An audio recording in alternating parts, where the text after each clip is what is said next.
안녕하십니까. 이어서 경남 뉴스입니다. 함안의 한 마을 지하수에서 발암물질인 비소가 검출됐다는 소식 전해드렸었죠.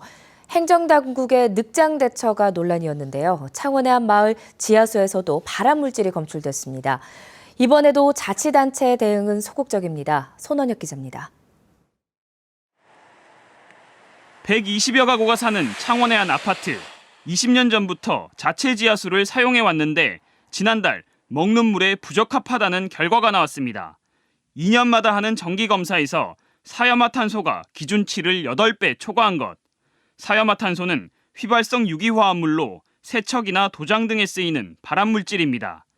이 같은 문제는 이미 석 달 전 자체 검사에서도 확인됐지만 주민들은 아직까지 넉 달째 지하수를 쓰고 있습니다. 그냥 이렇구나 근데 먹지는 못하겠네라는 정도의 생각을 하고 그냥 이제 씻고. 발암물질이 검출되면서 자치단체가 사용 중지를 시킬 수 있지만 곧 상수도가 도입될 예정이라며 소극적입니다. 최종적으로 비상급수수 대책까지 생각을 했는데 가보니까 정수기도 사용을 하고 있고 끓여서 먹고 있고 해서 수도공사까지만. 사염화탄소는 정수기로는 걸러지지만 끓여서 먹더라도 위험할 수 있습니다. 날아가는 개념은 맞는데 이제 어느 정도의 농도 성분들이 완전히 다 날아가는 데까지 시간이 얼마나 걸리냐 하는 그런 조사들은 해본 적이 없기 때문에. 경남 지역 마을 상수도에서 잇따라 발암물질이 검출되면서 환경단체는 지하수 오염 원인을 규명하고 실태를 점검할 것을 창원시에 촉구했습니다. KBS 뉴스 손원혁입니다. 경남 지역 기업체들이 연간 대기 중으로 배출하는 발암물질의 양이 전국에서 세 번째로 많은 것으로 나타났습니다. 이 발암물질의 80%가 조선소에서 나오는데 규제는 받지 않고 있습니다. 김소영 기자입니다. 선박 건조의 필수 공정인 선체 도장 작업입니다. 도료 성분 대부분은 발암물질인 휘발성 유기화합물입니다. 조선소 전체적으로는 이제 페인트를 해가지고 이제 배에다 씌우잖아요. 자일렌이나 에틸벤젠이나 이런 물질들이 나와요. 경남 지역 기업체들이 배출하는 발암물질은 연간 1,135톤, 전국에서 세 번째로 많은 양입니다. 업체별 배출량은 대우조선, 삼성중공업 순으로 조선업체 11곳이 전체 배출량의 80%를 차지합니다. 도장 작업 때 발생하는 휘발성 유기화합물 때문이지만 배출 규제는 받지 않고 있습니다. 관련 법상 대기오염물질 배출시설 규제 대상에서 5만 세제곱미터 이상 도장시설과 야외 선박 공정이 제외돼 왔기 때문입니다. 정부는 최근 관련 법을 개정해 조선업체에도 일부 규제 방안을 도입하기로 했습니다. 실내 도장시설에는 2021년까지 오염 저감 시설을 80% 이상 설치하도록 했습니다.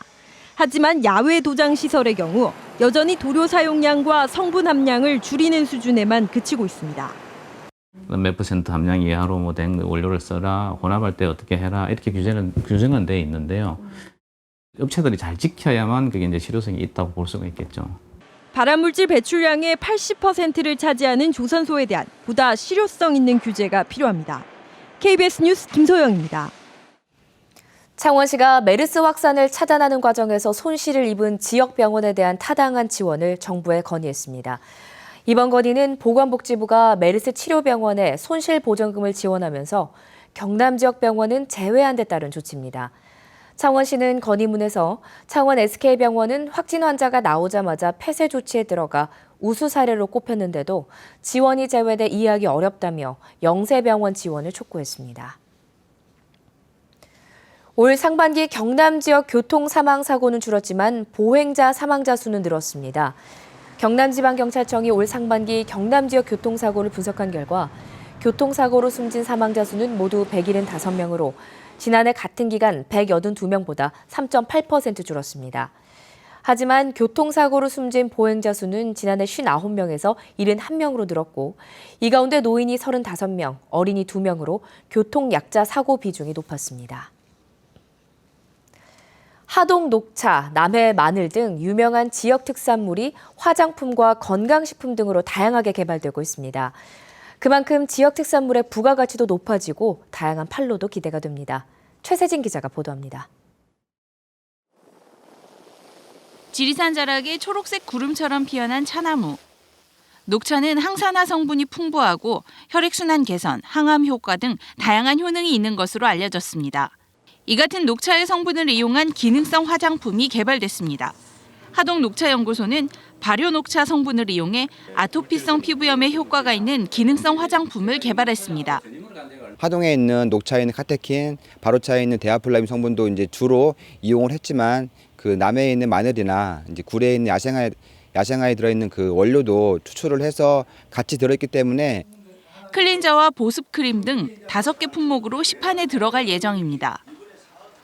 남해의 특산품 마늘도 건강기능식품으로 태어났습니다. 남해마늘연구소는 마늘과 홍삼, 종합 비타민 등을 알약 형태로 개발했습니다. 또 흑마늘과 녹용, 홍삼 등 한약재를 혼합해 숙성 발효한 천기화는 면역력 증진 건강식품으로 마늘연구소가 항염증과 항노화 활성 기전을 규명했습니다. 남해에서 생산되는 마늘의 소비를 더 늘리는 데 포커스를 두고 있습니다. 그래서 저희가 개발한 제품들이 많은 매출을 올림으로써 결국은 남해산 마늘들의 인지도도 높아지고 지역 특산물을 이용한 기능성 제품이 잇따라 출시되면서 생산 농가에 다양한 판로를 제공해 가격 안정에 보탬을 줄 전망입니다. KBS 뉴스 최세진입니다.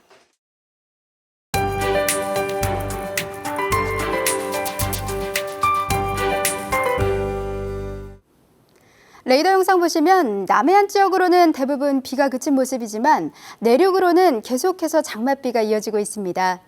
사흘째 장맛비가 내리면서 비교적 경남 모든 지역으로 많은 양의 비가 내렸습니다. 누적 강우량 살펴보면 남해가 142mm로 가장 많고 그 뒤로 통영시 욕지면과 거창군으로 100mm 가까이 비가 내렸습니다. 현재 장마전선은 남해안 쪽에 위치하고 있습니다. 이 장마전선은 점차 중부지방으로 북상하겠고 일요일쯤 다시 남하해서 장맛비를 뿌리겠습니다. 현재 호우주의보가 내려진 지역은 거창과 합천군입니다. 이들 지역으로는 아침까지 시간당 20mm 이상의 강한 비를 쏟아내겠습니다. 그 밖의 지역으로는 오늘 자정까지 5에서 40mm의 강우량이 예상됩니다. 오늘은 낮부터 대부분 장맛비가 소강 상태를 보이겠습니다. 이렇게 비가 그치면서 아침과 낮 기온 모두 오름세를 보이고 있는데요. 오늘 창원의 아침 기온이 20.9도로 어제보다 1, 2도가량 높게 시작했습니다. 한낮 기온은 창원이 25도, 김해가 26도로 어제보다 2, 3도가량 높겠습니다. 이렇게 기온 자체는 오름세를 보이지만 여전히 평년보다 낮은 기온을 보이고 있습니다. 오늘 한낮 기온은 대부분 25도 안팎에 머물면서 종일 선선한 기온이 감돌겠습니다. 또 현재 거창과 합천군으로는 호우주의보가 내려진 점 주의하셔야겠습니다. 오늘 남해상에는 너울성 파도가 방파제나 해안도로를 넘는 곳이 있겠습니다. 이 지역에 계신 분들은 시설물 관리와 안전사고에 각별히 주의하시기 바랍니다. 오늘 비가 그치고 나면 토요일까지는 한낮 더위가 기승을 부리겠습니다. 이후 일요일쯤 장마전선이 다시 남하해서 다음 주 화요일까지 장맛비를 뿌리겠습니다. 기상정보였습니다. 피서지에서 한여름밤 공연까지 즐길 수 있는 경남 지역 연극제가 잇따라 개막합니다. 올해 7번째를 맞는 통영연극예술축제는 오늘 10일부터 열흘 동안 통영시민문화회관과 극단 벅숫골 소극장에서 국내외 30개 팀의 공연이 펼쳐집니다. 제27회 거창국제연극제는 오는 24일부터 17일 동안 공연 180여 편이 수승대 일원 야외극장에서 열립니다. 오는 29일부터 시작되는 제15회 밀양여름공연예술축제는 밀양연극촌과 영남루에서 12일 동안 선보입니다. 진주시는 지난해 착공한 신진주 역세권 도시개발사업 1단계 사업지구에서 추가 분양을 진행한다고 밝혔습니다. 2개 지구로 나눠 추진되는 신진주 역세권 사업은 지난해 4월 착공한 96만 제곱미터 규모 1지구에서 공동주택용지 필지와 상업용지 등에 대해 분양 절차가 진행되고 있습니다. 신진주 역세권 개발 사업은 지난 2012년 행정 절차를 마무리하고 사업 추진이 진행되고 있으며 전체 사업비는 4,300억 원 규모입니다. KBS 뉴스를 마칩니다. 고맙습니다.